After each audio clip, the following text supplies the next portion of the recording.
Man, look at these friends. It's really coming up fucking Millhouse at Full Self Sesh. Dude, yeah, we'll start the real thing from here, and then we'll do the jam, and then we'll do the roundup. Sweet.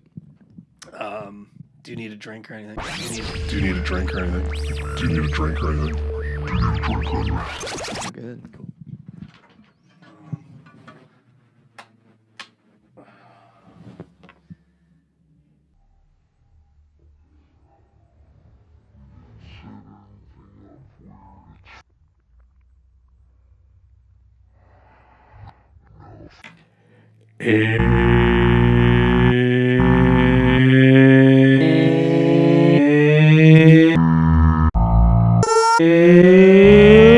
Hello and welcome Back again to another Full Self Session.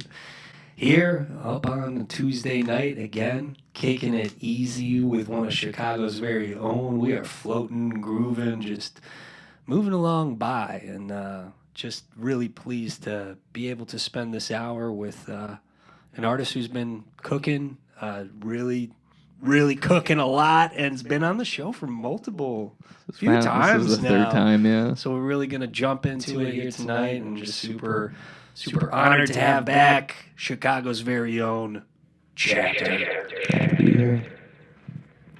For the New Year's Eve special. It's New Year's Eve right now. Chaepter. The door has opened. The Chaepter of 2026 has officially begun. It's 11:59. You know, I'm here alone with Michael. Satan's here, Satan's Lucifer, Jack Skellington, the chick.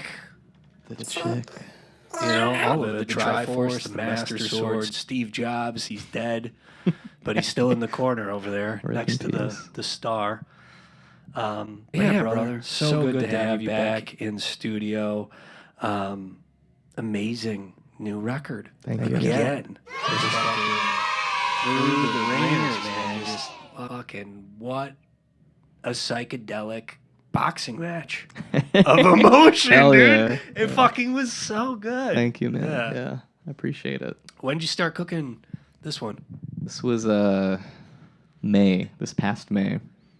Yeah, I was gonna ask, did the other album come, because that came out this year too? The beginning of this year, you dropped Empire Anthems. Yeah. Empire the EP, Anthems, the anthems of April. Yep. They were fucking bangers. And then yeah. So before Empire Anthems, we have another record that's unreleased. So that was recorded.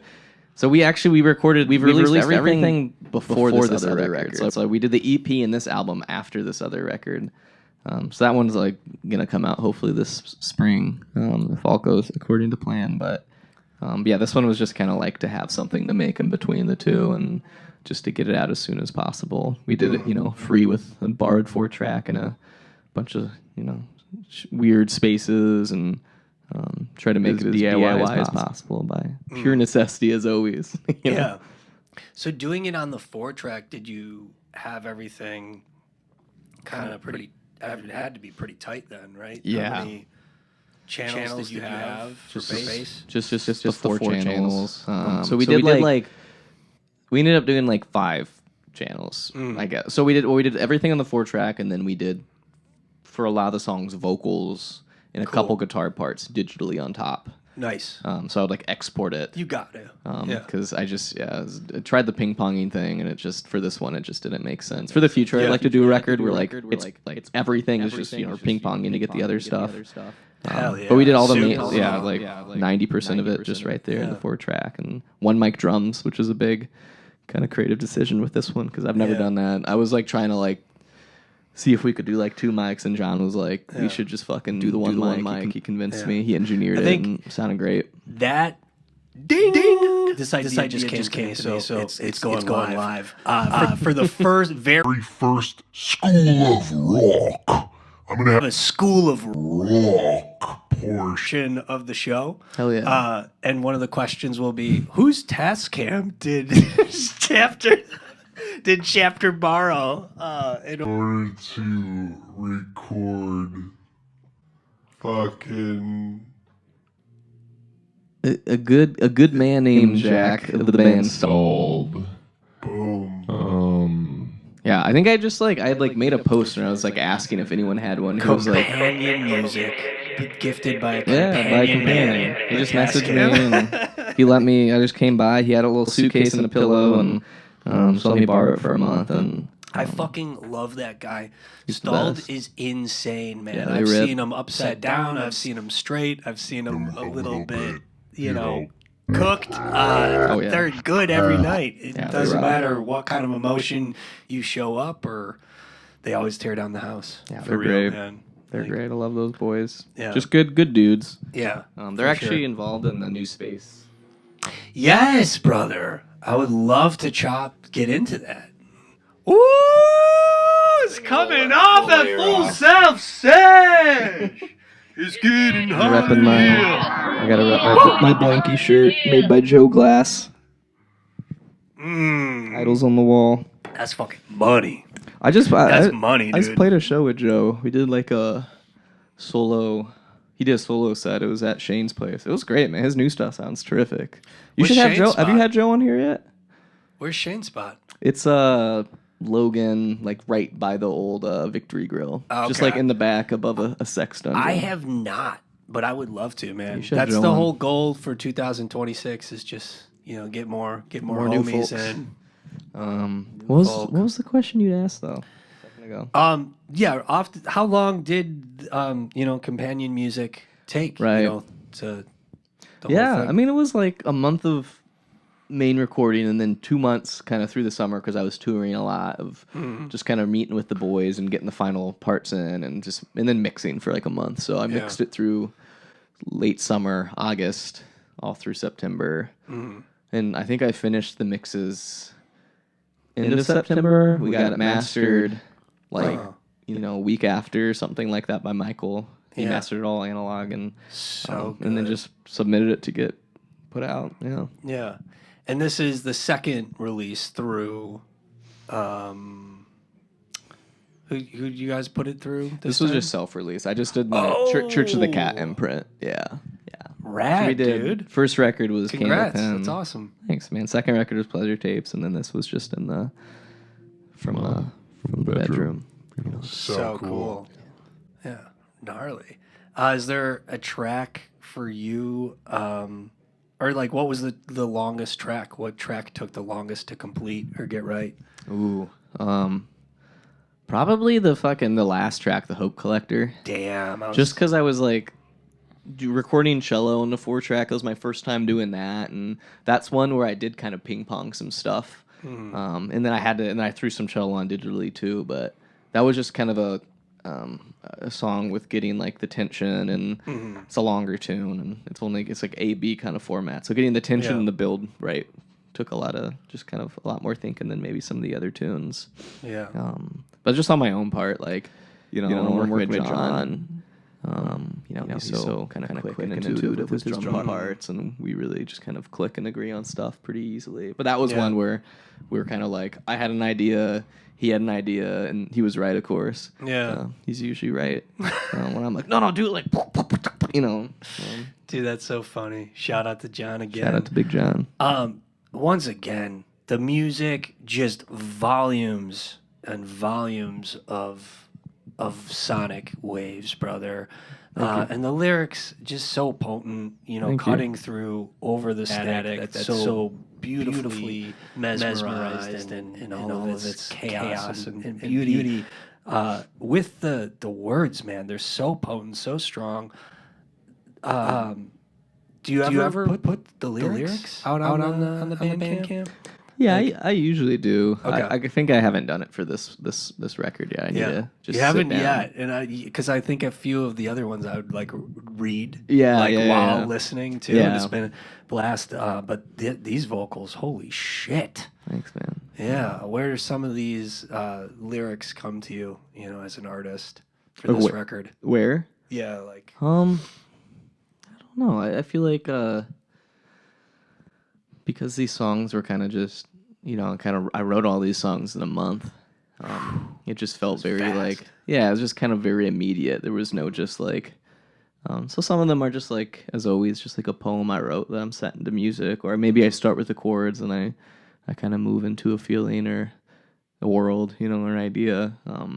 But I feel like with this one, it's kind of like a little like there's a bit more playful to some extent. Like it's a bit more like I won't say light because a lot of the songs are maybe not super positive, but it just felt a bit more. It felt a bit more light to me writing this one. The stakes just felt a lot lower than I usually go into a much more anxious place when I write. Really kind of dark. With this record, it's like I could still channel some of that dissatisfaction with just like where the fuck we are right now. But also sort of allow it to be a little distant from my own sort of like talking about something, but it not being so personalized, a little depersonalized, if that makes sense. I feel you. It's fun. There are elements of the record where even the key changes and chord changes, like places you haven't been, and it absolutely carries that darker Chaepter ambient vibe, like one that you've cultivated so well yourself, that very earthy, elemental folk rock and roll flavor you have of your own, but it's still... I can see that. Yeah, it's a little bit lighter, a little bit more playful and experimental. Like I'm fucking melting, man. Yeah. Like that song. Oh man, I like listened to that more than several times. Oh yeah. Yeah. How did that one come to configure? I was just doing a lot of cello sketches on the 4-track where I would just kind of like start with one part and then use the other tracks and kind of build on top of it with these string parts. And that was one that I just like I kept and I felt like kind of fit the record well. And then John came in afterwards and recorded his sort of like that sparse, roomy, experimental drum stuff to it. And I mean, I feel like I was making a lot of instrumentals for this. There's like 2 or so on there, but I wanted to maybe even have more on the record just because I had a lot that I was doing on the 4-track. Just a lot of it was just learning how to use the 4-track. I was like, just starting that way. And but yeah. Sweet dog. Regular People. Another banger, really. Just kind of powerful track. A slammer. I love the fade at 1:15. Yeah. That fade out into and that when you guys change it up there, dude, that's really fades to blue. What a sugar dose. Yeah, man. Hell yeah. Makes me Yeah. It gets me dizzy. That was that was a full band in the practice space one. Just like 4 tracks, 4 players, 4 mics, live vocals in the rooms, like my acoustic and vocals live, and we just kind of did it like that, and barely mixed it. Drums all the way to the right, kind of thing, Just didn't do a lot to it, and it still kind of felt fucking gorilla. Whose idea was it to kind of just go through with the Tascam? Like, hell, we got it. Let's just keep it as authentic. Yeah, I think like John and I, just because we were both just really loving it, was just so much easier to record this way. It's like 1 mic drums. I don't know, it just felt awesome to just set up the mic, record it. That's it. Like not having to worry about like we have like 8 takes on the on this digital DAW that we need to like worry about and mix. Gotta listen to the bass synth at least several times. It's just it really is sort of speaks to the ethos of recording on a 4-track, which is just like you gotta work with what you're getting. And I work so much better as an artist like that. Just limitation is so much better for my brain than abundance.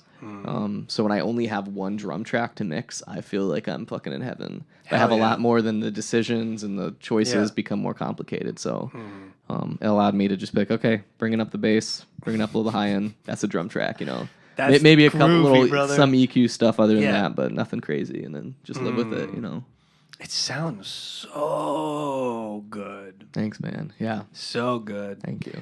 And I was wondering because I didn't even know kind of a little bit of the backstory with Tascam, legendary School of Rock. But fucking, it does have a warm sound. Yeah. Like a much warmer sound now. Yeah. Reflecting on that. Yeah. So, do you guys think you might continue to? I want to keep it live more, like Yeah, I mean the record we did before this, a lot of that record also was recorded to tape, reel to reel at Jam Deck with Kiefer.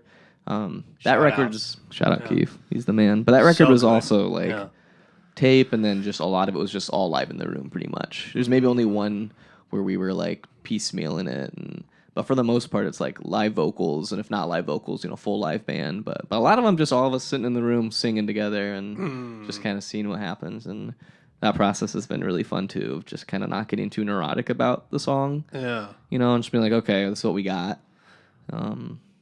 Sounds good enough to me. It captured an energy. So I want to keep kind of rolling in that way if we can. I love it. You heard it here first, y'all. What was the live room you mostly used? So for Dragon and Shame, the record that's not out yet, that was Jam Deck. And then for companion music, that was our rehearsal space and then my living room. So it is your living room again. Yeah, a lot in the living room. Man, for old time's sake, bringing it up, like, does tone exist or not? Maybe tone only exists in Chaepter's living room. I don't know. So. It's just, it's like with recording, it is just like figuring out how to use a space. Yeah. In a way.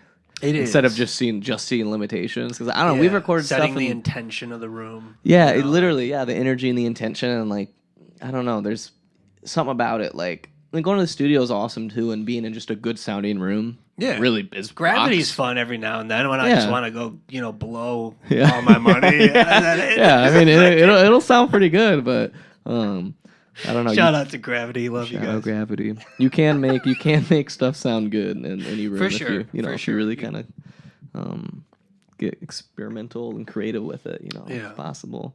Yeah. Love it. It really sounds great. Kicking it off with muses, yourself. Do you believe in muses? Yeah, totally. Yeah, I feel like that song was kind of a. I used to tell the band that they're my muses, and I feel like that was kind of just a reminder of how important that sort of archetype is for me as a creative and the people in my life who just inspire me to write and keep going. And it's something that's always there, and those muses have shifted over the years and stuff, and but there's always just somebody out there who's kind of helping kind of pull stuff out, Yeah, it's an important relationship, I feel like, to have. It's beautiful, man.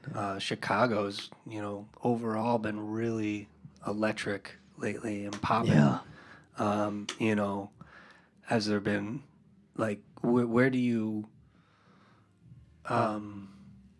find your music? Is it coming in people? Is it coming in patterns? Is it coming in spirit? Like, what is it for you? I think people for sure, and then but also, to that point, spirit, like DIY and Chicago community. I mean, that stuff is very inspirational and kind of like, I want to, and even if I can't, even though I guess even I don't want to think about that stuff, it's always going to be there because, I'm part of that sort of soup, that stew that's going on right now in the scene where it's like, if you're in it, you kind of can't get it out of your music. It's just gonna it's gonna sound off, and it's really kind of like I feel like just made me work and challenge myself as a songwriter. Just being surrounded by so many amazing artists and writers and just artists of all backgrounds. It really makes you want to just keep pushing and want to keep making, and it's good. It's a healthy organism. Beautiful, man. Everyone's pushing the envelope and then some. For real. Just so much good art in the scene. It's inspiring. It's like crazy right now. It really is. Chicago's just fucking electric. And it's got I don't know. It's got like a lot of people are moving here. It seems like it's just like I feel like you get some scenes that sort of I don't know. Who knows what's gonna happen right now? It's finally coming into its own new chapter again. Yeah, I think it is. Like maybe another Chicago World Fair is coming up. Let's just like there seems to be something in the water right now with a lot of Chicago music, and it's almost like Michael Jordan's coming back. It's like what? Like woo! It's from the 3-point line. It's and like I feel like a big part of that too is like people in Chicago and the Midwest are very just like. There's something about like being frank and honest and true. Obviously the industry scene. There's just industry scene here that's overbearing and big and has its own sort of mechanisms going on, but at least in you terms can't of find it anywhere like it is in Chicago. Like but literally, it's the variety is just in terms of like it's DIY. insane. There's scenes in every single neighborhood that like don't even overlap that much sometimes, but it's its own sort of. It's just a huge city with a lot of DIY, and I think it's just because it's like the last affordable. It's changing, but last affordable big city, in America. You can't really be. You can you can be skeezing by New York City for sure, but like not at the same way you can here. You can still find somewhat affordable rent, and you can still make records, and it's just a little bit easier. And I think because of that, the scene is feels pretty healthy now post COVID. Yeah, truly, man. There's so many just stacked bills, empty bottle to the mustache, to Cole's popping again with all the DIY spots popping up, and dude, numerous amounts, and then new ones now, and then just seeing like friends on new bills. It's just it's lovely. It really is. You yourself have started booking Burlington. Started at old Burrow. Dude, that's so awesome, man. That place is legendary, and I'm stoked that I've seen you really put some killer bills together there, and Darren was already killing it. Shout out to Problems. Darren's the guy. Always. But it's a good spot, and I love seeing that the potential, like it's growing into its potential now, and really becoming like the punk rock pub club that it always could have been. It's a punk dive bar, it's supposed to be kind of, those are such important venues to have in the city. Wave right now, so it's like, fuck. It's the perfect place for. It's always been a perfect place to experiment. But now it just feels even more so with the scene kind of melting in on itself and people uniting for the right reasons. It's really starting to be. Wow, it's fun. I love rooms. Like Sabrine, shout out to Girly Pants selling out. The Burlington. Halloween Never would I show. think that I would be at a sold out Burlington show, but sure enough, there I was stage diving and all at a sold out Girly Pants. That was show. a fun Girly Pants night. forever. Man, it's there's lots of. I feel like those rooms are just important. You need a place that is 7 to 8 shows a week. That is. Darren is a DIY guy. He's been doing it his whole life. He cares about that shit. He cares about touring bands, and he has a lot of friends in that world. And I feel like working on that side of stuff, where it's like, I'm not like I'm talent mine or whatever, doing production at a venue, while also doing the DIY stuff. It feels not like there's not that much like conflict of interest between those two worlds of mine because of how DIY minded Darren is, and Burlington just is by necessity. I mean, it's just like, half the bartenders live above it. It's just kind of a bunch of the same. It's just a very small sort of world, and it's a small divey punk bar, and legendary. It's not trying to be like anything else, and I think that's important. It's not ever going to be something like the Empty Bottle. Doesn't need to be. But having all these touring artists come through. I started a new series called 2 for 10, which is like you bring a friend, ticket for $10, bring a friend for free. It's $5 essentially each. So trying to do just more things like that where it's more affordable to get people out to shows. Cause, so cool, man. I wanted to ask you about that. What inspired that? The Tuesday. Darren just was like, hey, every Tuesday of every week now is if like I do other days, but every Tuesday you're going to be booking for the most part unless I have other bills, So I was like, just asked him like, can I do some unique programming? He was like, sure, whatever. I think he was like, if it doesn't work after a couple, we'll see, but I kind of don't give a shit. You just do your thing. He's very open-minded about just getting weird and wacky. So we started that, and that's been a blast. Like, people are coming out, and the idea is just to, like, make it so that people can see, like, local bands for a little cheaper, showcase show. Just because it's hard to, like, most small venues are dying. Fallen Log just went under, and, I don't know how long Burlington's got. I mean, it's just, like, a lot of things are. It's just Is Burlington on the struggle bus? It's been. I mean, it's like most small venues like that don't like make money at all. Really, it just depends. But like a place like Burlington, it's like, for what I understand, it's been pretty difficult keeping the stage open and stuff. Man, And I think it'll, hopefully it's going to get better. You got to keep on rocking. Yeah, just keep going to shows. Chicago. Yeah, keep going to shows, buy tickets, go see your bands. That's crazy, though. It's just like, live music is just competing with like Netflix, TV, TikTok, being on your phone, Instagram. It's just like less people just go out, less people drink, and that's fine too. But it's just, there's not as much participation in outdoor activities as, there used to be pre-COVID 15, 20 years ago. We got to keep moving. I know. Now that we're just starting to dance and mosh, like we got to keep it going. We can't be closing stuff down now. No. Yeah, the Fall and Lock thing was crazy. Like that just can't, I mean, I kind of, maybe it wasn't a surprise per se, but it was just a bummer to see another stage like that kind of just out of nowhere. We're like, hey, we're gone. I thought they were for sure good. Yeah, they were doing a lot. They were doing a lot of cool shows and bills. Amazing. Yeah. Cool space. And a really cool little space too. Yeah, it was. Shout out to the Palace. You caught. Yeah, Palace was sick. Palace is really cool. Just caught new through DIY there. spot.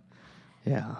Is it? Yeah. How long has it been? I think I thought I'd been there before, but I might be wrong. So I think the owner has had it like an version of it before. That's what I thought. That's what I think it was, and I don't know if it's been called that forever, but now I definitely has Palace. Okay. Yeah, and I was there this weekend. It was awesome. Yeah, it was cool. Super cool. Sick spot. Yeah, man.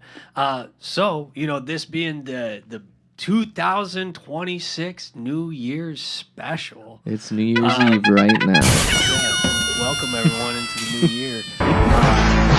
So this is the new year.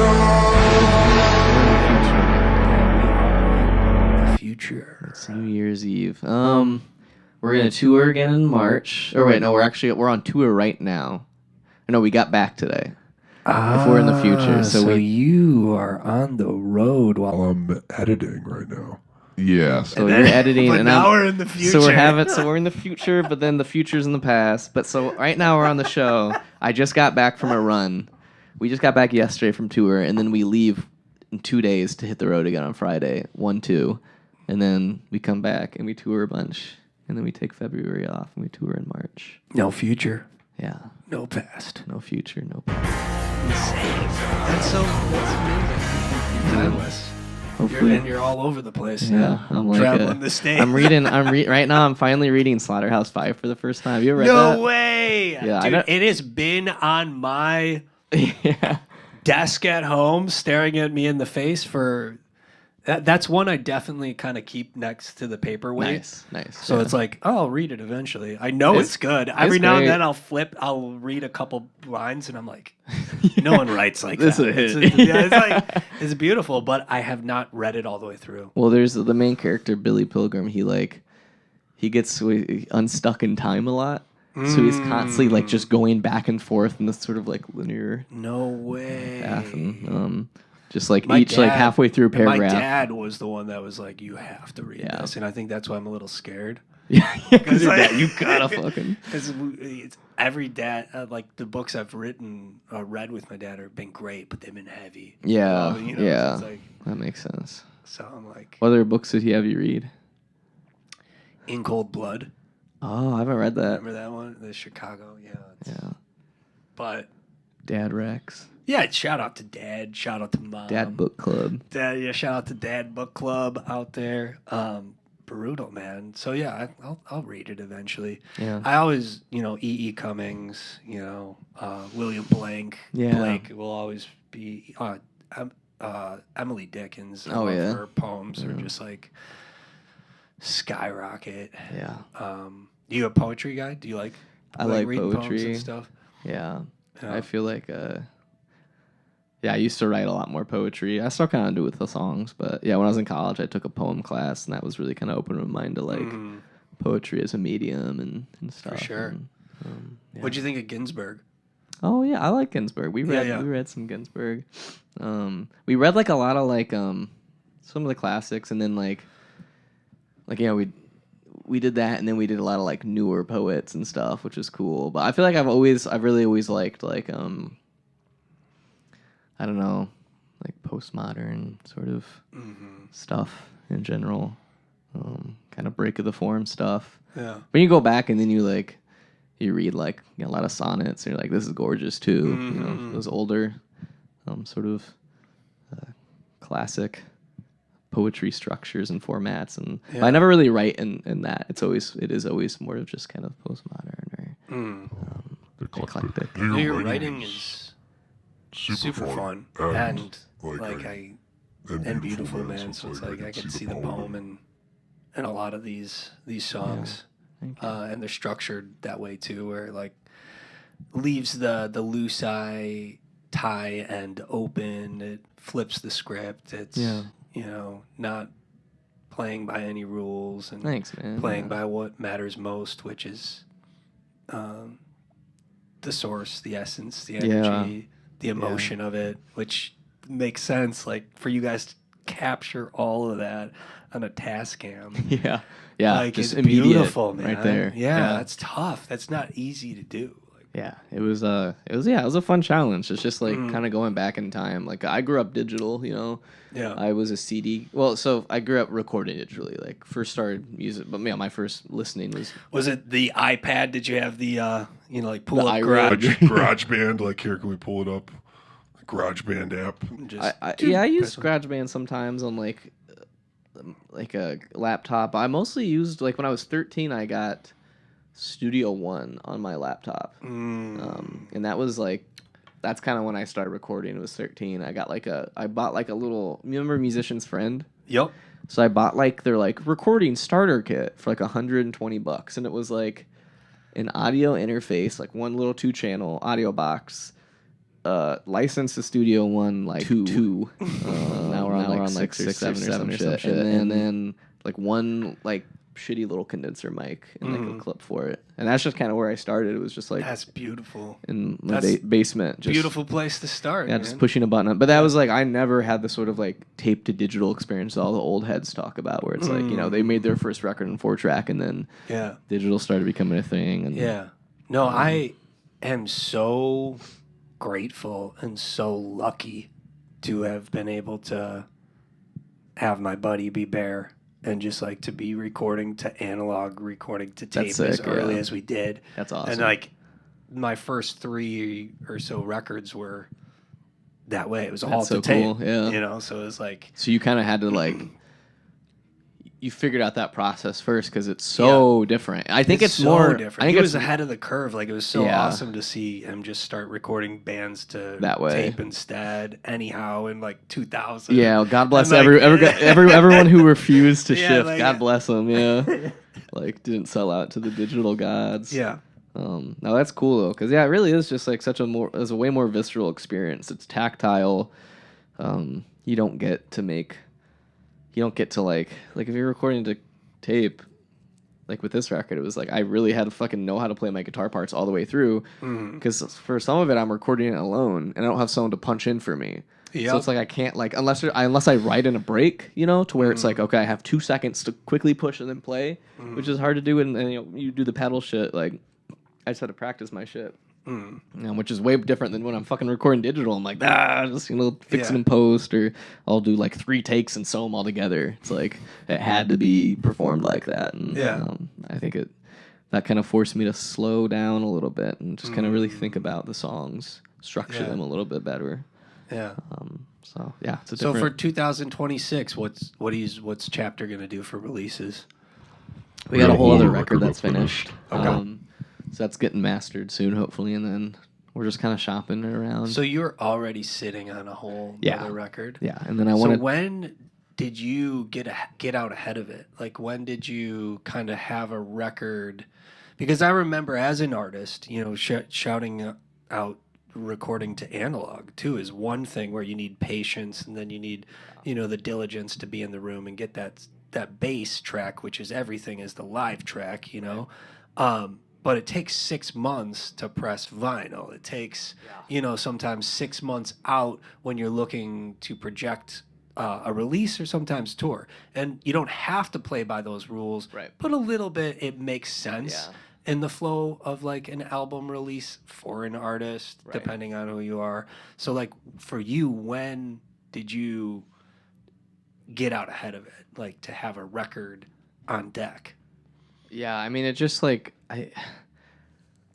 that's what I meant to say, is that it drove me nuts. Like recording for a year and a half, Big Joe King, our sophomore album, Narwave Rangers. We finally put it out. We hate each other's guts. We can't talk to each other. Yeah. We want to murder each other. We want, it's just not going well. The vinyl finally comes out. Yeah. And then we break up. You know what I mean? It's the timing stuff is goofy. It's like this record and Empire Anthems, EP before you already feel like you want to move on. Yes. So I feel, I was thinking about that today, like literally just while I was driving. It's like, I hate the idea of like waiting years for a record to come out. So like with this record, this was the fucking Tool album, dude. Yeah, that was a joke. Just so much shit of just like, but yeah, I do feel like we have two out. Joking. Our two most recent things out now. Yeah. Were written after the one that's going to come later. Yeah. So it's just like kind of getting behind of it, or like you're saying, like having that get ahead of it. I don't know how I feel about it yet. I sometimes I worry like, we're going to tour that record all through the summer, for a couple months, and I'm going to we're going to hate the songs, but I like that record a lot, and I'm kind of just being like, well, it's a world we can jump back into if we want, but we're still going to make records in the meantime. Like this winter, I want to make another record, this next summer, I want to make another record. You're winning. That's it. That's because you're creating when the muse is there. Like speaking of these muses, you're tapped into the energy. You want to be able to do it when it's there. And then if you don't release it, you can shelf it, but you always want it to be moving. Yes. So right. It's about like tapping into the energy. Creating it is so much more important. I think a lot of people are way more like interested in like the rollout energy of being like, I can't stand the rollout. The rollout. By the time it's like the creating part, it's like, of course. Yeah. It's like, so sacred. Yep. It's so more. And then you get to like, I guess we gotta market tell this people thing. about it. It's the lamest, most annoying. It sucks. The rollout fucking is cooked. The rollout's stupid. That's why with this one, like Companion was really not. But then the people that see it and are loving it, they're seeing it for the first time. Right. They're like all excited about it, but they don't know that you've been doing it for. You've been focused, like working on it for 2 years or truly, however it's long. Just, it's just like things are. But that's just part of it. It's just just let her go. I feel like getting a little detached from the music and the art for me is like write the song, release it. It's just kind of a vessel for other shit. That helps me with that a lot, as opposed to kind of getting like neurotic about like it needs to be this perfect sort of like, I don't have the budget, where I can make like, a $4,000 music video for 3 different songs and like roll it out and like spend like $5,000 on PR and $5,000 on like meta ad. Like the other artists who like do all that stuff, it's like that's a fucking rollout. Yeah. Like I don't got like $20,000 to roll out a record, so it's just like put it out there, talk about it a little bit, play a release show, maybe do the singles things. But other than that, it's just like, and we do music videos. Yeah. Just because we like to, and we do it for free with camcorders and hell yeah, I'll be in stuff. A music video. Let me know. Yeah, dude, fuck yeah. But it's just like, we do that stuff, but at the end of the day, there's like only so much you can really like if that wants to be the focus and you have a team to do that, that's fine. I just like, our focus is more just like keep making records and keep touring. Like make a record, tour it, rinse and repeat. So cool. Just try to keep doing that over and over again as long as we can until we're old and our bones break. And that's it, man. You might have cracked the fractal. You might have cracked the fractal. You might have found the secret. That is just kind of like the way, I don't know, DIY bands have always done it. It's just so much has changed now with the with social media and like this new sort of like music marketing bro culture around it, where it's like cigar in mouth up on the TikTok. I'll tell you. Which like it's good to think about that stuff sometimes, but like growing up, all I wanted to do was just write a song. I didn't want to be the guy who's figuring all the metrics on like meta to know how to I can't do that shit. I don't like it. It's not fun. I want to write a song and play a song. I don't want to have to wear the marketing bro hat in the same way. It's like, obviously it's like you gotta fucking post on Instagram. You don't have to, but like for like us, it's like, I post on Instagram so people know where the fucking shows are and where the tours are happening and stuff. But I just can't do the sort of like, you need to make a fucking screw the database. Yeah, 2 hours of content every single day just to like, I'm like, I can't. I don't. Dude, fuck that, dude. And it's all like the numbers and yeah. Oh man, it came up in the This One Is Sacred Full Self session. I bring it up every now and then. Full self concepts with words, but numbers itself is just numb. Yeah, man. Numb. It's the number. Yeah. It's literally the number. So like when you're fine tuned and the timing, or like staring at the black screen to see if it is. It's actually 666. It's like man. You don't know, man. Coming into the age of Aquarius, where we are now here in the future, it does feel like where we are kind of as a planet, as a human, like we're out of the Pisces age finally. You know, the Jesus fish has been fun. Yeah, it's been the age of the Pisces it was a beautiful. I mean, it was an era. Okay, but everything outside of COVID, like the great hiatus, that really feels like that's when the creative revolution just burst, and just like the floodgates were open. Yeah, everyone is creating and seeing like that will to create, but also wanting to connect with other people across the planet. People just want to connect. Exactly, and go to shows and create. And natural. It's so wild, man. But the just to create now and be able to dance in this kind of like this time where you're able to. It's like if you're an artist who you can get started like on like a Tascam or a computer and start there and just slowly grow. Like you yourself, like success, brother. Like but it's not even about that. It's just the fact that you can be an artist and put yourself out there and do it in 2025. And it's like something that you can seriously consider. It's a beautiful thing, Yeah, And I think some of that's the internet, some of that's kind of the old world still. Yeah, I think like there is, the democratization of making. I think that's a lot with music, like it be moving out of the studios to the bedrooms and stuff. Like, that is like that major shift, in general for people who wanted to be songwriters, who want to be in bands and things, and I do think like now it's like with the oversaturation of like just music being out there for everyone to listen to, like just the biggest shift now that we are interested in and continuing to move towards is just like what you're talking about, the going to the shows, playing the shows, touring, just being out and about with the real life scene, playing them live sets. Yeah, like King Gizzard. Shout out to the Lizard Wizard. It's so funny. It's so funny. I see like Darren talk about this, where it's just like bands who they rehearse for like to make reels instead of like play an actual show. They don't play shows, but that's a real thing. There's like so many bands now who like are more kind of focused on like getting together and making content.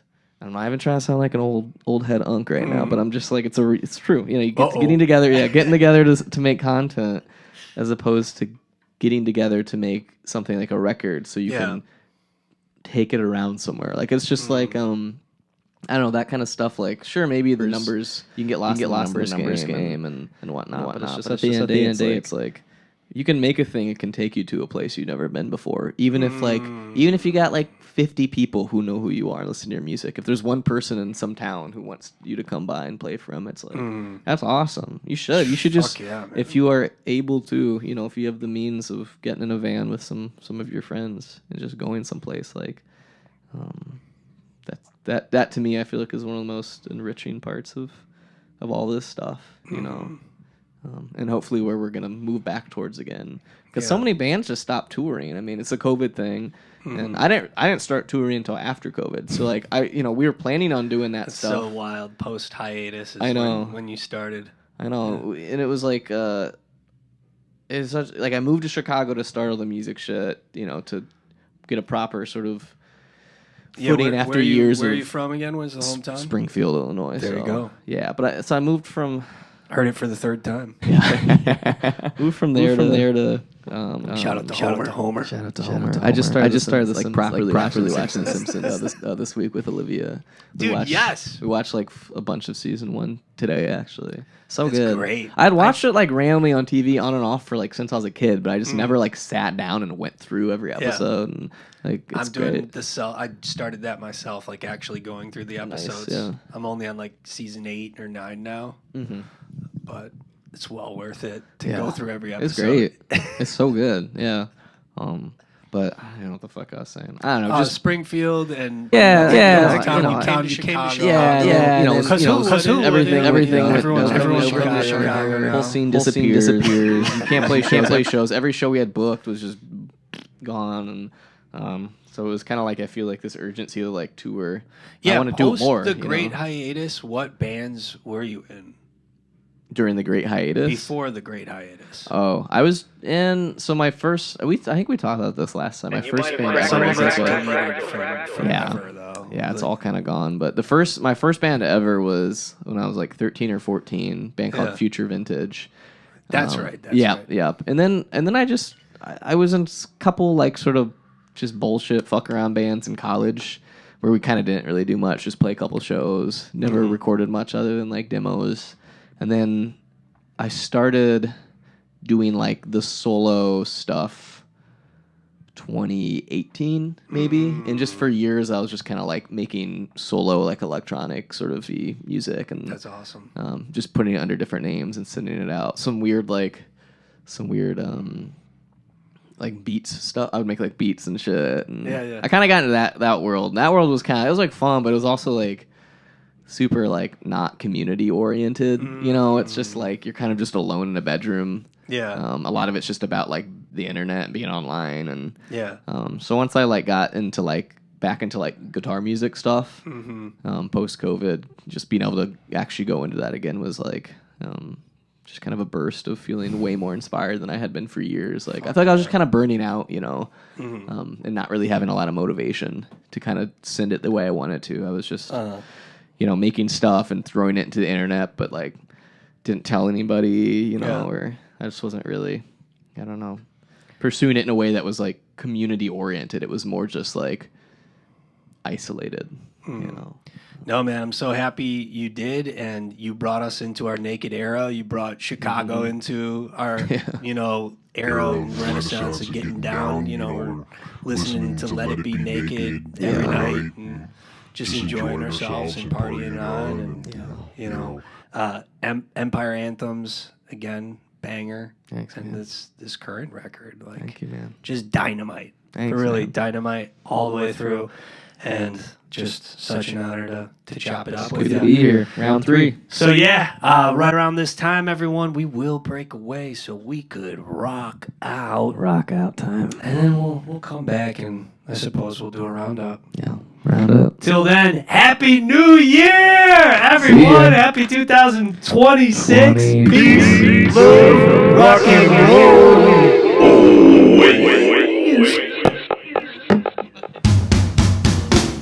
I love it.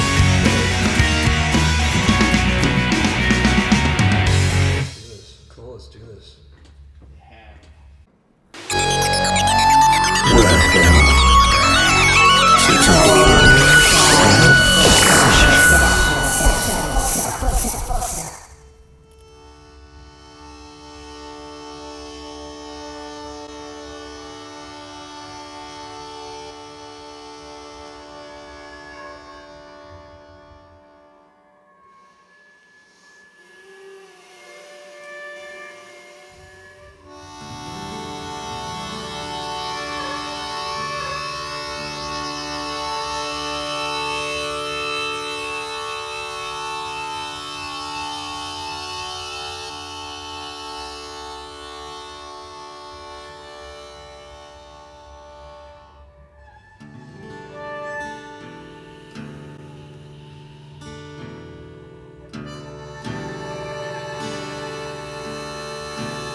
funk cut.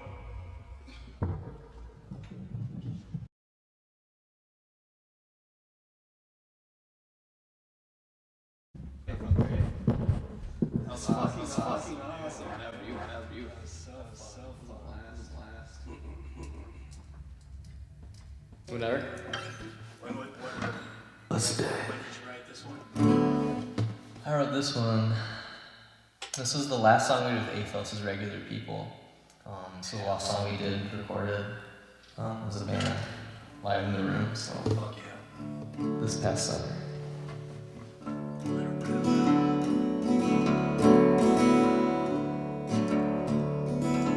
There's a stranger in my house, and he looks just like me.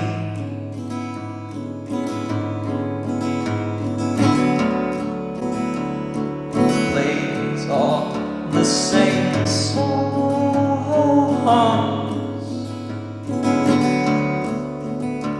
in a pattern of belief, an emotional expanse.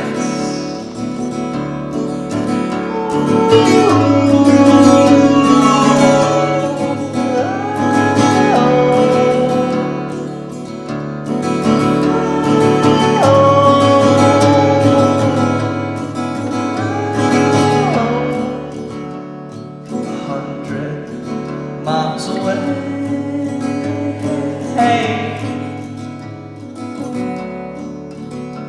where folks live in a cloud.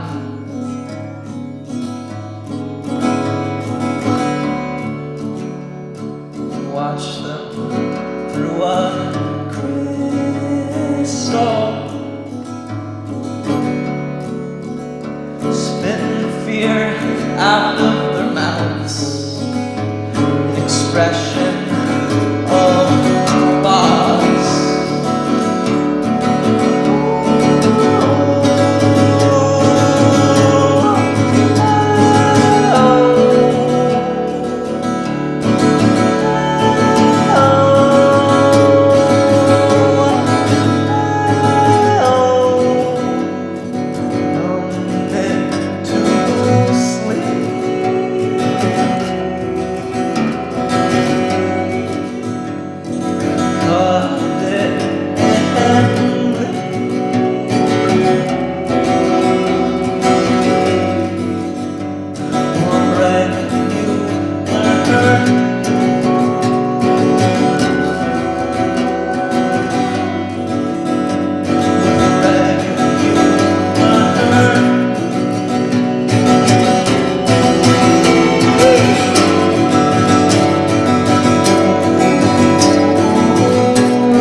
So I don't know, it'll be cool. I'm excited. Shall I? Yeah. Song's another song off Companion Music called Weird Bugs Go to Sleep.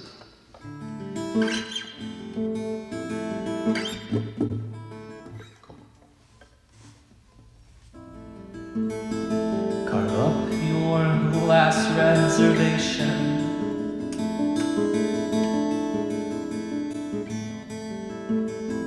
like a promise written on the wall.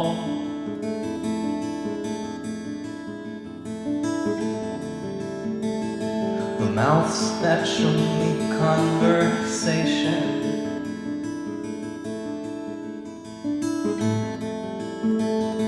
Are the ones that don't like to talk.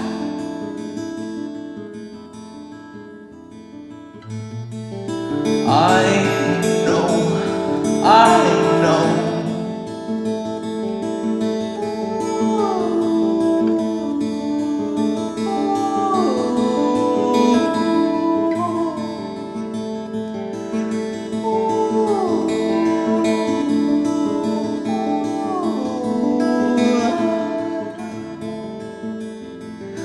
Holes down in the floor.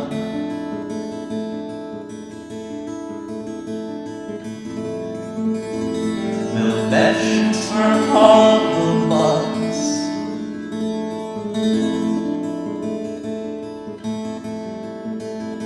I'll watch you using your hands.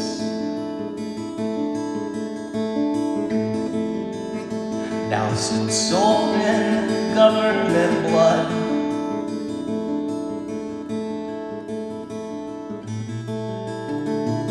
Do we learn how to laugh at the state of it all?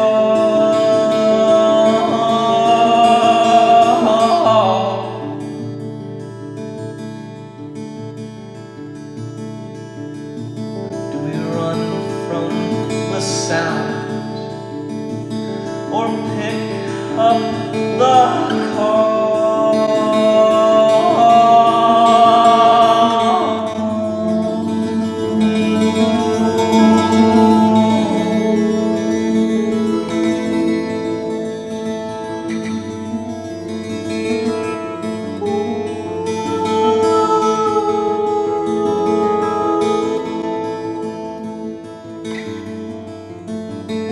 The last time I saw you, you weren't looking happy. Our fates are tied together. I breathe what you breathe.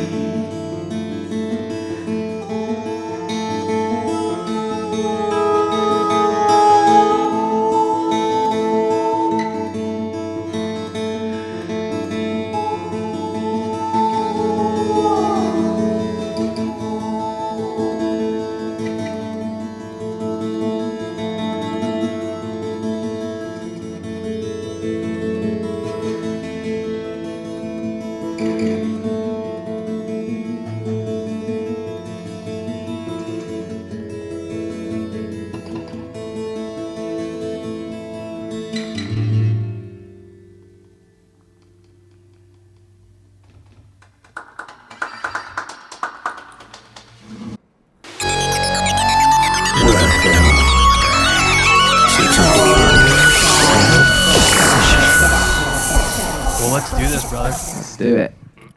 Let's do it.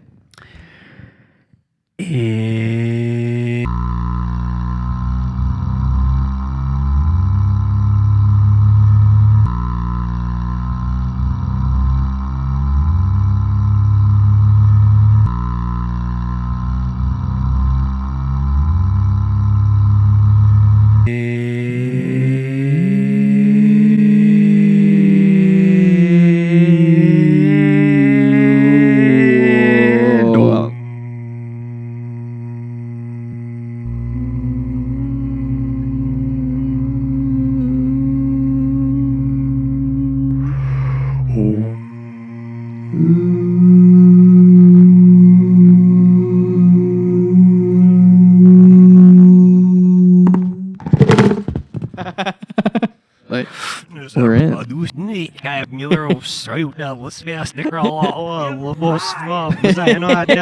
have arrived outside of pixels, inside of frame, outside of frame, upside down, as above, so below, all archetypes elect. We are swirling back into the present. Yep. Taking that breath here. Full self Wally world. Wally's world. We got The Wally's hat on top of the Master Sword. in the orange sacral chakra color. Shout out to the sacral, a very important moving piece of the chakra. You know, how do you feel about the chakras?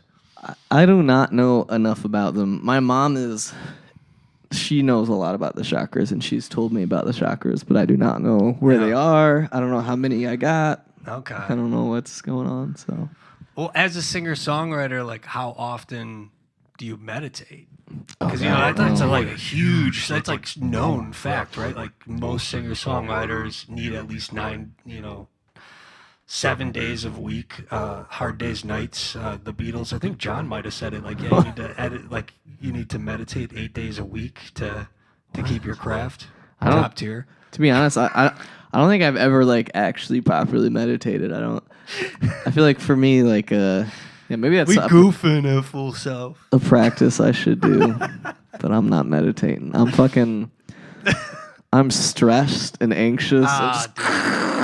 Eating mac and cheese. Yeah, I'm fucking just like I'm eating bologna sandwiches and rice. I gotta bologna and rice. Taking your I Spy books back out, or your childhood books. Like, I'd rather flip through this than look at the news. I'm not meditating though. Just in this economy, I don't know. Yeah, I feel maybe you, sometime. Bro. I feel you. Would be good. Well, that's what the Rock's there for.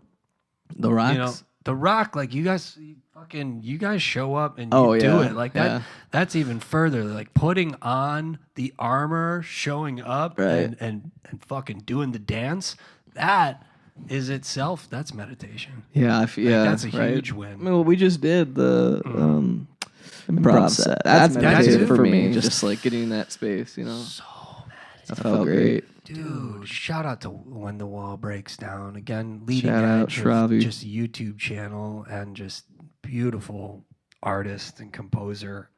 Meditative. I love that style of improv, just kind of in the raw moment. Yeah.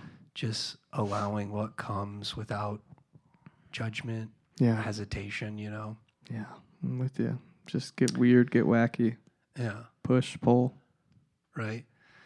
So different than the old school way to like think of formula, structure, and then go into it. Like, I love that. Yeah. Don't get me wrong. That's how a lot of the greats have always done it. It's nice to write a chorus sometimes, yeah. But sometimes, I swear, you hear a note that's not supposed to be with another note, and it almost sounds good now. Oh yeah. Like, it almost sounds like, wait a minute, maybe the ear used to register this as not sounding accurate, or maybe you were conditioned to think that it doesn't sound right, that it's bad. Right, exactly. Right. And it made me really think. Yeah, Western harmonic language versus like there's so many avenues you can delve into. Right. And I feel like dissonance is such an underused thing in songwriting. Mm-hmm. And whenever I feel hear an artist that likes to put dissonance and, you know, sort of a standard structured song, I get really excited about it, you know. Yeah. It just kind of like scratches that itch really well. Yeah. Even allowing just kind of like tortured shapes, not like cookie cutter shapes all the time. Seriously, to the formula. Make your own shape. You know. It's fucking wild, dude. Get weird with it. Yeah. So, with no meditation practice you have, is there anything else you do yourself as an artist to kind of just stay in the game, keep your head on straight? I think that helps, because it's not easy with a creative noggin. Yeah, I feel like I don't know, just staying busy writing really keeps me just if I'm feeling something, just get the guitar, and even if it fucking sucks, just make something. Just making something as much as I can, using my hands. Sometimes just picking it up. Literally, just like even if you're like watching TV, just like doing something. Just yeah. Time and time again, I am grateful just for that alone, whether I can afford therapy or not, depending on where I'm at, just to be able to pick up the guitar. Yep. It's a gift. And sit with that, you know? Yeah, it is. It's Now we get to sit with all the beautiful music. So you could keep a lot of your tunes on Bandcamp now, right? We're breaking all the rules now on Full Self. We pull our phones out. Yeah, we look stuff up on our phones. So Full Self has fallen to shit, man. Fucking got our phones out. We're just talking about meditation. But do you have all the bands, like all your albums on Bandcamp? Yeah, that's so cool. Always on Bandcamp. Yeah, that's what's up. Just running it and keeping it all. Yeah, kind of.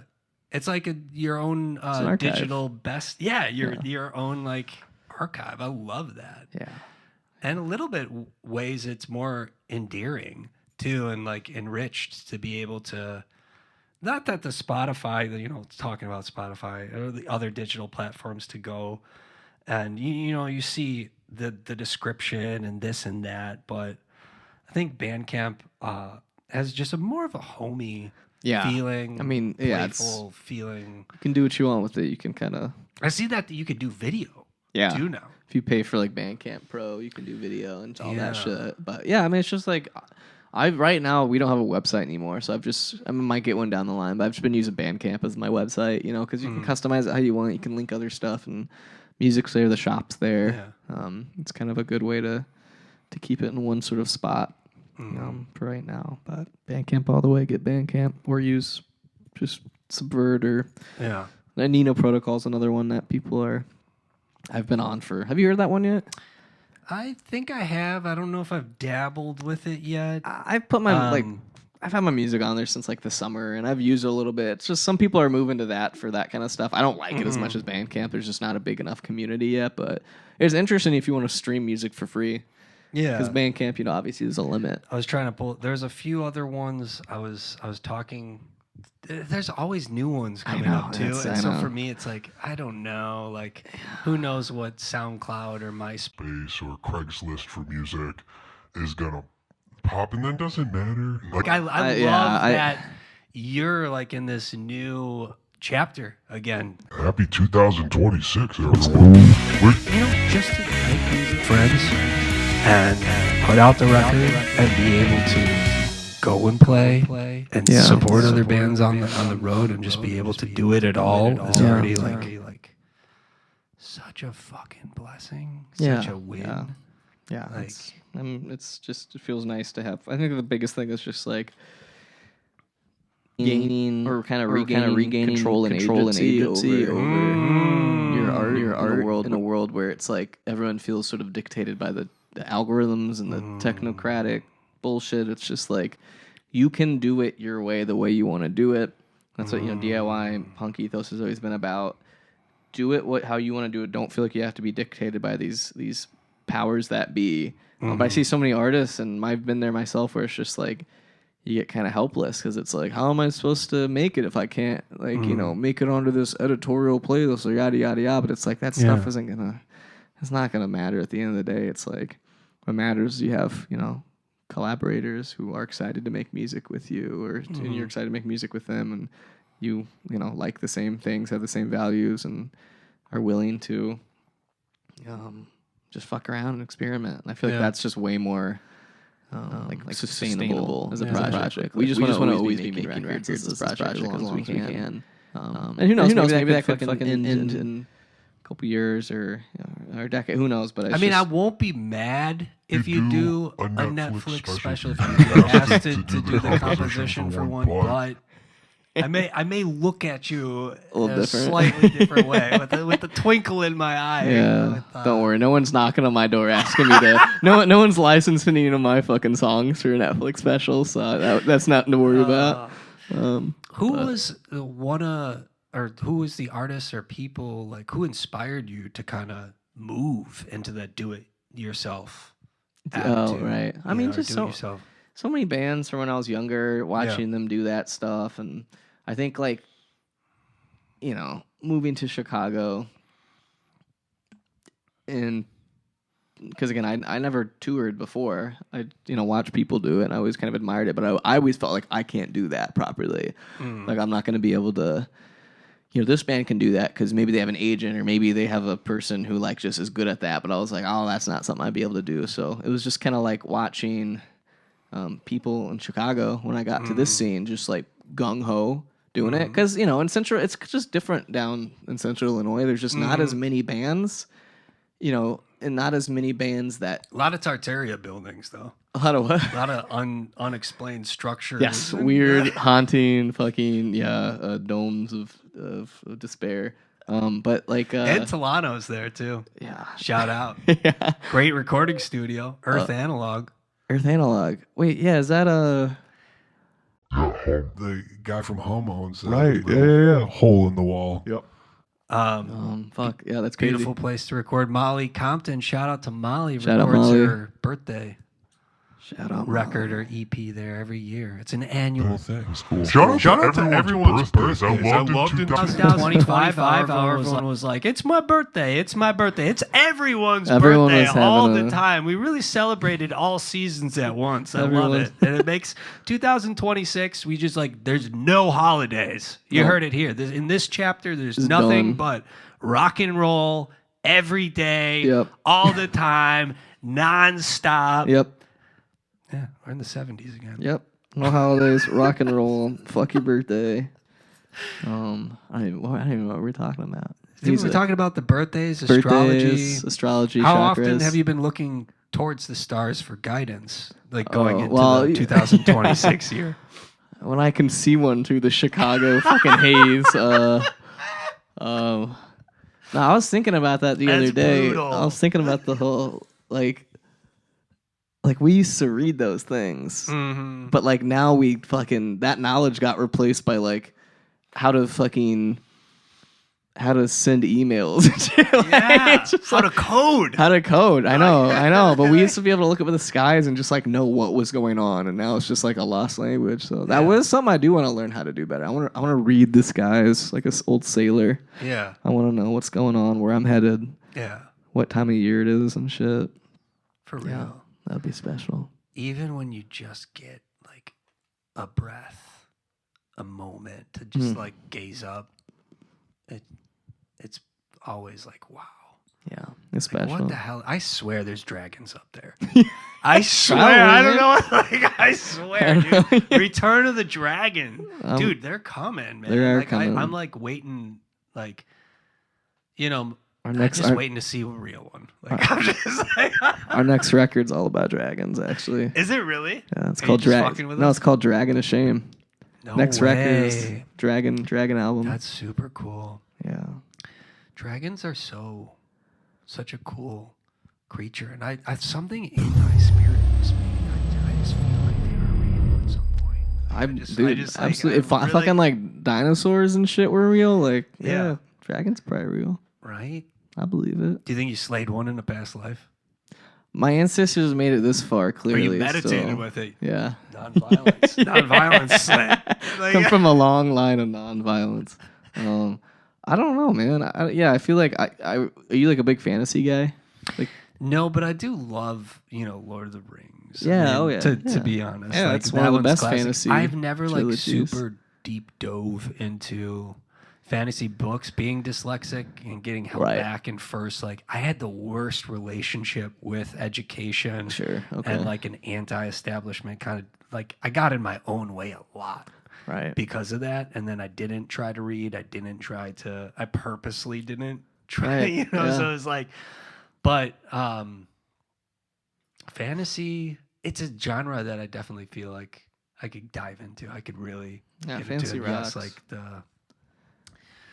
the dragons and, There's always I've read, when I was a kid, I was so into fantasy, and like every damn novel or series, there's always some fucking type of dragon, all in different forms. But yeah, I feel like it's definitely just a very important part of human mythos is the concept of a dragon, and whether like you said, represents a sort of like omniscient,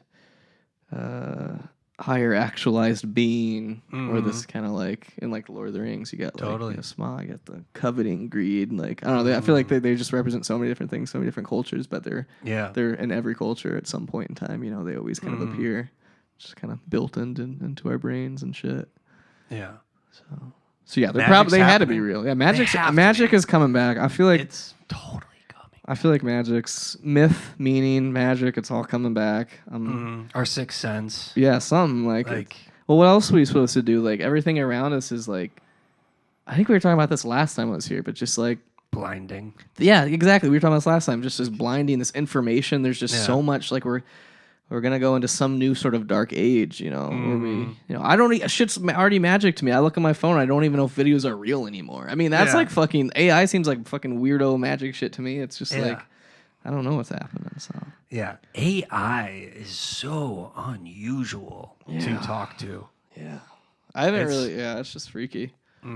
It's just I had to talk to one earlier before this 2026 New Year special, and it sounded like I knew it was robot, but it like was a human voice, and it was taking my payment, like my credit card was just so stupid. How long it takes to make a payment over the phone. Oh my gosh. Yeah. Man. Yeah. It's gotta love capitalism. Gotta love these corporations. Love running these numbers. Let's punch into the program. Could we flip that matrix upside down? It might be a little too late, but it might not be. We're doing it anyway. We're doing it anyway. Otherwise we'll burn it down.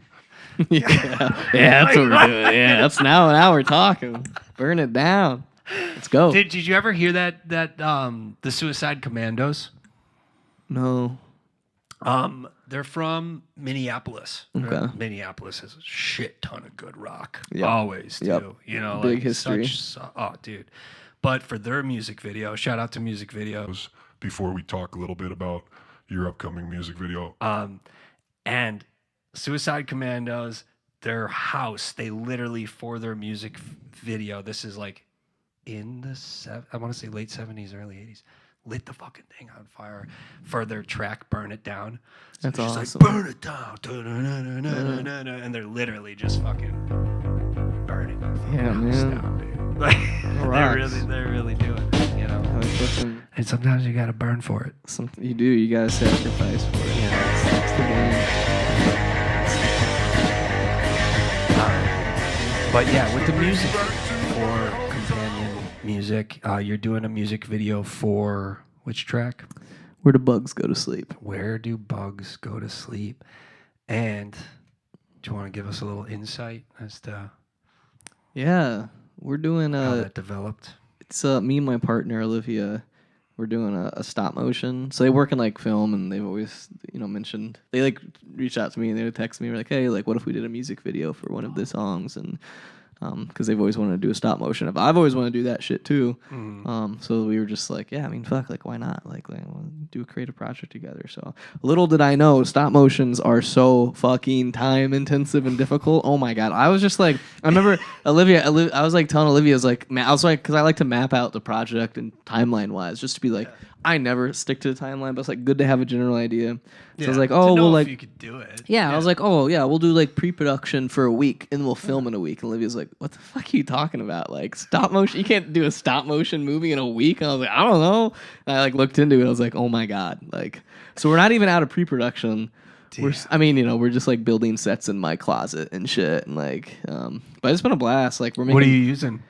Just fucking Olivia has like buckets and buckets of stuff. Like they know how to do like everything, So you ain't going to Michael's or we Best did, Buy. You guys are going to the alleys, stuff you already have. Yeah, a lot of free stuff from outside, like sticks, because we're building like little natural things. We did do a Michael's run for some stuff, but otherwise Olivia just had like fucking everything. But yeah, we're building these miniatures. I'm learning how to build little tiny things, and I think Olivia's finishing the puppets this week. Hopefully we'll start filming in a couple weeks or something. And is there an official Chaepter puppet yet?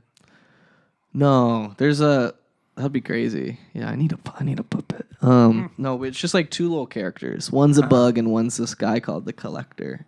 Okay. So they're like in this like sort of nature scene.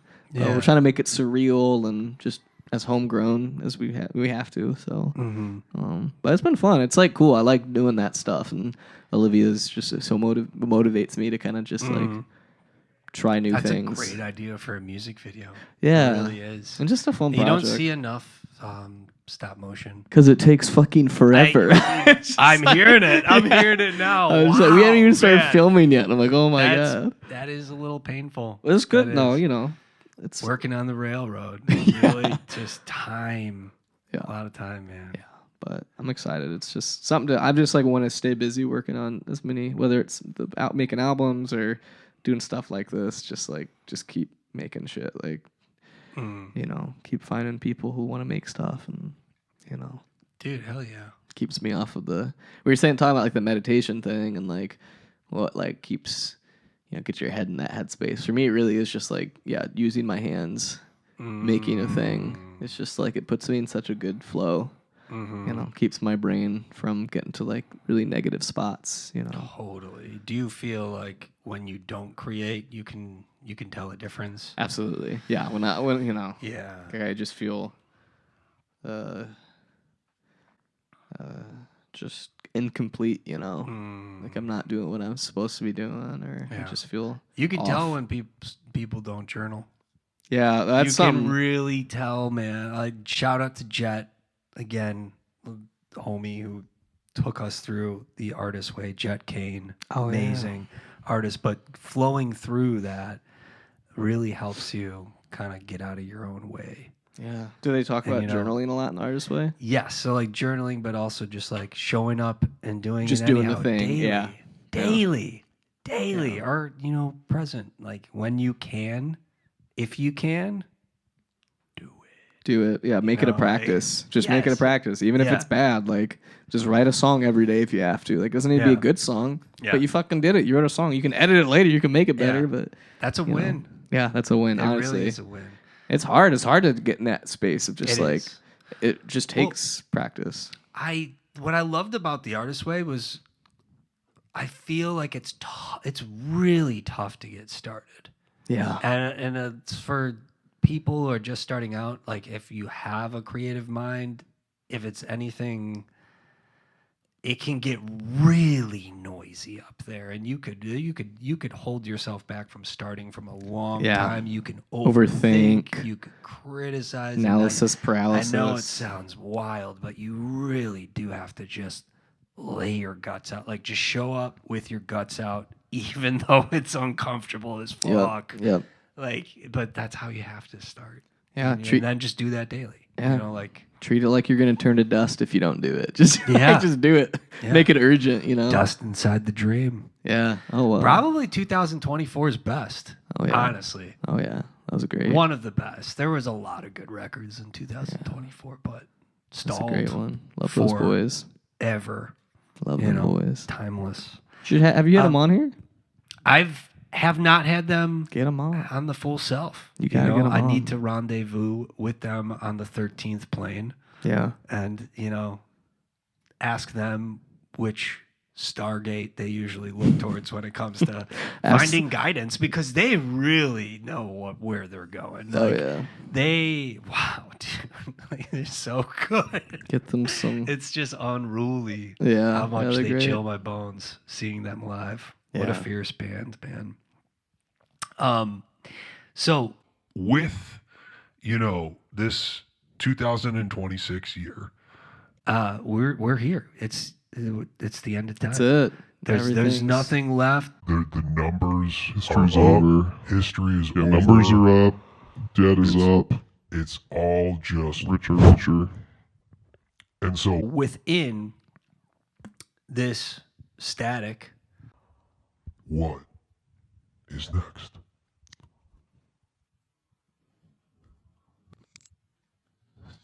That's it. No. What is next? Community. Yeah.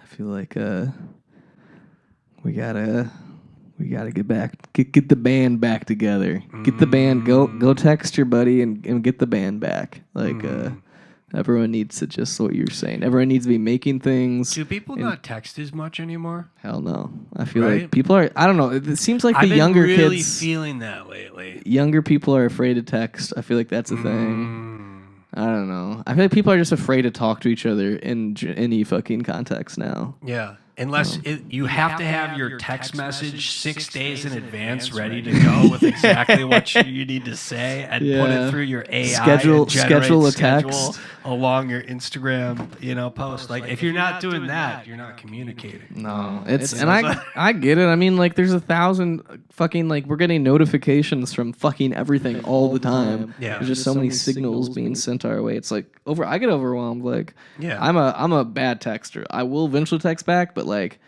it's just so much Tascam. I mean, I do it though. I do it. It feels a little bit like it would be better to separate, like apps where you're organizing and like building, and apps where you're just talking to people. Because I miss the talking to people, or just like. You really would just get on your bike and go to your buddy's house, or like go to their house like in physical form. Like go if you knew where they're at, you'd go to them. Just but for a while, you'd call. You just fucking call your friends, meet up with your friends that way, or text. Yeah. But like this year, like it is almost like the internet makes it feel like you're with them, but you're not. Oh yeah, you're really not. But you it's a mirage. Because of that, you won't text. You won't say, "Hey, let's go check this band out," or "Let's go do this thing that we used to do called skateboarding." Like, why not? Let's go break our wrists again. Like, no, dude, let's go break a leg. It's like humans need micro interactions, right? Micro socialization. So it's like. It does, I think, kind of scratch that itch where it's like instead of walking down to the market where you see like 3 buddies and that feels good, you walk down your scroll, your feed, and you see people. Thumb does like, all the walking. Yeah, and you're like, oh, I just saw my buddy Tommy, and I guess we just hung out. Like maybe our brains are like subconsciously like, okay, that was an interaction, so it's like I don't got to reach out to them. When in reality, it's like, no, that's not real. You just saw a picture of somebody. That's not. Yeah. That didn't really happen. So, you're probably on something. I feel like that makes sense. Yeah. I'm saying it now, 2026, first Full Self Sessions mini golf tournament for Chicago. We were talking about that. DIY scene.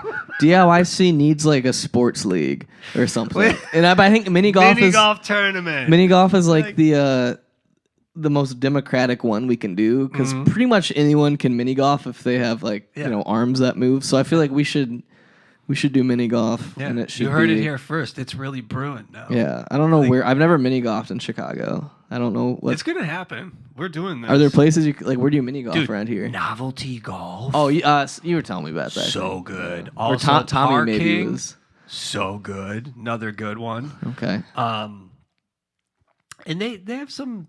They have some good spots a little bit outside of the city, like, but I don't know how far some of us are willing to go to make it happen. But I really think novelty golf would work, Okay. Because I could see it, man. Like it's really important for the whole Chi-Town community to get up there. Everyone's got. We'll be either repping sponsored, their band or repping. I'll be sponsored by Full Self. Yeah, we could get like Gatorade. Like whatever works. I feel like we could get like jerseys and shit. Yeah, maybe just get our competitivity out through mini golf. Yeah, just like compete that way, and then all love each other in the scene. Otherwise, it can be one. I went to I think. When was this? This past summer. Do you know Stas? Yes. So it was Stas's birthday, and so good. Yeah. Such a good player when they came through and did the fruit leather session. Oh yeah. It was their birthday, and they like invited a bunch of people to do laser tag at this like I hadn't been laser tagging since I was like in high school or maybe even younger. So like back then it was just like shit didn't work. You went to the mall. And it was like he spent like $20 and shit just like was busted. But it was like cool because I was a kid. But we went to this like crazy high tech place out in the burbs where it was like state of the art. But Stas's partner Nico of Frico is like, I've never seen someone like. Shout out to the Fricos. I've never. So good. I've never seen someone like that good at fucking. It was crazy. Really? He was they like murdered? He was like a fucking like a Navy SEAL, bro, or like he was like swatted up. It was insane. It was Holy like every time I stepped in front of him, I just died. Just everyone died. It was like crazy. It was like Call of Duty. But I was just thinking of that. And, Oh man, I definitely didn't go laser tagging enough. no, I was I was not particularly good, but bro's a whiz. But I was envisioning like there's gonna be some people who are just gonna in the scene who are just murderously good at mini golf. They're just gonna fucking like wipe us all fucking free. I'm like decent. I wouldn't like. Dude, I swear, Jack Curtin gets a hole in one. Yeah, that's what I'm saying. There's gonna be just like there's gonna be like one person who's just like a fucking like just goated. Yeah, that's gonna happen. Awesome. But I'm ready. Cool, brother. Well, are there any 2026 shows on the books? 2026. Now that we're here, we got now some that we're shows in the coming year, up. what do we got? Shuba's because we're in the future right now. It's New Year's Eve. Shuba's is July 7th. It's a Wednesday. Hey, Carter Ward. July Yeah. 7th. 7th of 2026? Yeah. Or That's sorry, how no. Oh, sorry, January. Yeah, we're booked. Where are you? We're booked 9 months out at Shuba's. Sorry, dude. That's so funny. That's what I mean. It's January, the other J1. Halloween and Christmas. I mean, Christmas on Easter, Easter on New Year's. Yeah. Well, God there's no damn it. holidays Everything's anymore. blending into one. Yeah, we're fighting the water wars tomorrow.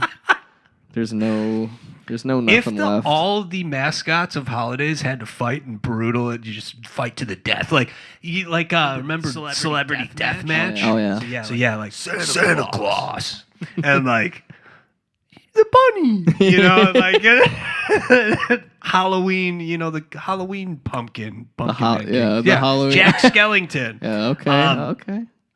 And who else do we got? Oh, Leprechauns. yeah, the turkey. Oh, the turkey. Who would win?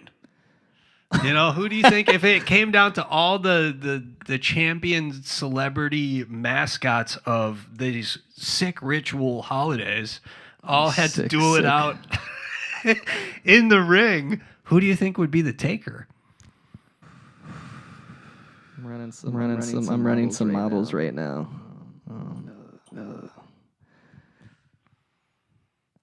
I feel like it's probably gonna be Santa Claus. His name's Santa. He's the one. I feel like he's just got like unlimited resources. He's like that secret talked about unspoken how they all come together and hunt us all and make us follow the rules. He's a godlike figure, dude. I mean, he literally is a god. So I feel like he probably. And the spelling, it's weird that Santa is Santan. It's awfully close. Yeah. Some other Saturn. Archetypes. Yeah. Have you been through your Saturn returns, or you've had the? No idea what that means. Where retrograde usually happens like around 27. When you're 27, it's like you go through your Saturn returns phase. It's usually but there's so much transitions in life as humans. Right. Like really every day is. Yeah. And I know we can have fun and do these shows, but really it is a daily grind to showing up and just being a doing human. your Yeah, best, absolutely. Every day I wake up and I'm just like, I have no idea what the fuck is going on, where I am, what's happening. Yeah. There's no through line, which that's all right. Yeah. But no, Santa with sharing Jesus's birthday. They really lied to us. Like I mean, they told us the Truth. Yeah. They wanted Santa. They knew Santa was gonna win. Yeah. All the time. Like but yeah, the kids get more excited about that. I get it. yeah. That's much more exciting. Yeah. There's not a whole lot of substance in the Santa story. I just think Santa too, he's such a big guy, he'd just roll over everyone, right? Like if they're really fighting in the ring, like he's gonna roll over that fat turkey. He's got that, yeah. He's a big boy. He's a big boy. Big dog. The big dog. I don't know. I'm sorry, Santa. I guess I'm on the naughty list for sure in 2026 here. We're in full. This is like full podcast. Like this, we fully deviated. Yeah, we fully moved on to just words and nonsense. Scene's okay. Music's all right, but yeah. I wonder. What are you thinking? sometimes I feel Like it literally is just the feel. And that's it. Like, if you're able to feel still, that's a win. that's enough. And Yeah. you're breathing, you know? Yeah, I get that. I could see, like, if all of us were able to meditate at the same time, do you think there would be a shift? Oh. Like, do you think if every single person on the whole entire planet, like, if we all seriously did think the same symbol or thought or, like, wavelength at the same time, would something happen? I don't know. Like, I always wondered that. Like, if all consciousness actually focused just we on... just properly hive mind, yeah. Yeah, just like the moon. Like, we're all going to think the moon at the same time. And then, like, it was structured for everyone to think the moon at the same time. Like, what would happen? Like, what would anything happen? Would it just be like, oh, okay? I don't know. I feel like... Do you think something would break? Yeah, something would probably happen. Or, like, I don't know. I feel like we kind of do, you know, if you zoom out kind of far enough, we are kind of thinking the same things all the time. Maybe not as specific, but it's like you think of like an ideology, religion. It's like when we all get together to just kind of have this framework that's the same, things do happen in sort of cosmic way.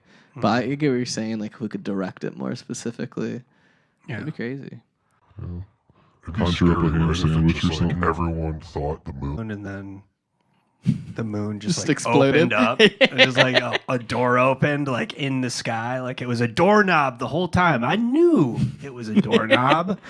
That's where Santa Claus lives. Right? Yeah, I'd be down for that.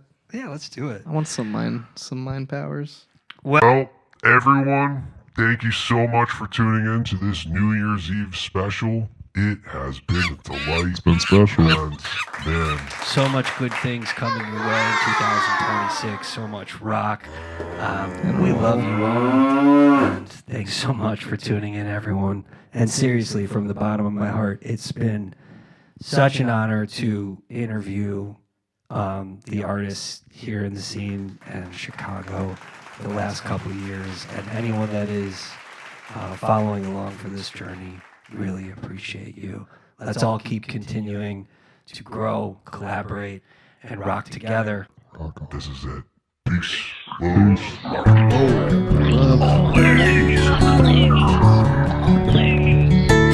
Sensational.